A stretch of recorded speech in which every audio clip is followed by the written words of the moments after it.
I've decided to start a new life without you." The words hung in the upscale restaurant where we'd gathered to celebrate my daughter's college graduation. Gregory, my husband of 28 years, raised his champagne glass, planning a toast, but his words displaced it. He was leaving me. Instead of tears or shouting, I smiled. "My name is Bianca Caldwell." I had spent decades supporting Gregory's dreams, raising our daughter Amelia, and putting my own aspirations on hold. Now, for the first time, I felt free. I saw Cassandra, his much younger girlfriend, sitting at the back table with people I once called friends. Friends who knew, but never told me. With practiced calm, I placed a cream-colored envelope beside Gregory's plate. "Something for you to read later," I said. I kissed Amelia's cheek. "This day is about your accomplishment," I told her. Then, smoothing my dress, I addressed the guests. "Please enjoy your meal. I wish you all a lovely afternoon."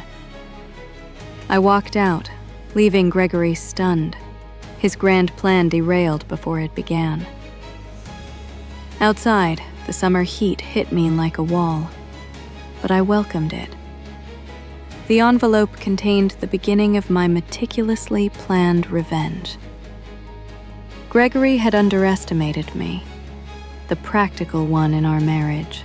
In the weeks leading up to Amelia's graduation, I noticed irregularities in our joint accounts. Small transfers, unexplained expenses. With 30 years of financial experience, I traced every movement and uncovered the truth. Gregory had been funneling money to a separate account for over a year, all while planning a new life with Cassandra.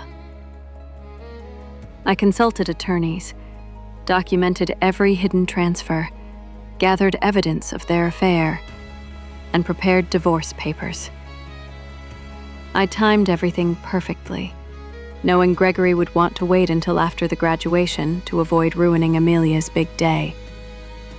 But I acted first, serving the papers the morning of the celebration. Returning home, I found the master bedroom closet packed with Gregory's clothing, ready for his departure. Predictable as ever. He stormed in shortly after, waving the envelope and shouting. Calmly, I explained that I had served him divorce papers, that I knew of his financial and personal deceptions, and that the prenuptial agreement's fidelity clause would ensure he could not benefit from his betrayal. Gregory tried to argue, claiming the prenup had expired. I reminded him of its specifics. Every move he made to secure his future had backfired. I stayed composed, protecting Amelia from the full truth until she was ready. By the end of the night, Gregory was left to face the consequences of his choices. Cassandra, blindsided, and Amelia, safe and supported, were the only people who mattered to me. The next day, Gregory returned with Cassandra, hoping to intimidate me. I remained calm, explaining that the joint accounts were frozen pending court proceedings, and that the house would remain in my possession. Amelia, standing firmly beside me, confronted her father. "You planned this public humiliation on my graduation day, and you call it rational?" Cassandra, realizing the truth about Gregory's finances, became distant. Gregory's carefully constructed image crumbled. He could no longer purchase beachfront property or fund the life he had promised her. The very illusions he had relied upon fell apart. Weeks later, the preliminary hearing confirmed my control over the finances. The prenuptial agreement, especially the fidelity clause, protected my assets and ensured justice. Gregory left with only his private account, barely enough for a modest apartment. Cassandra was gone, and our friends gradually understood the extent of his deceit. In the aftermath, I began the financial consultancy I had always dreamed of.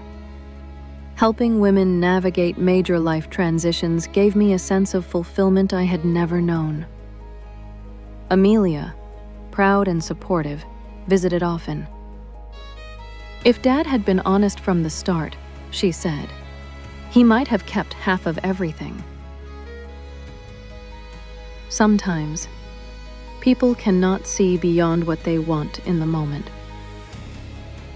But for me, reclaiming my independence and financial security was not just revenge. It was reinvention.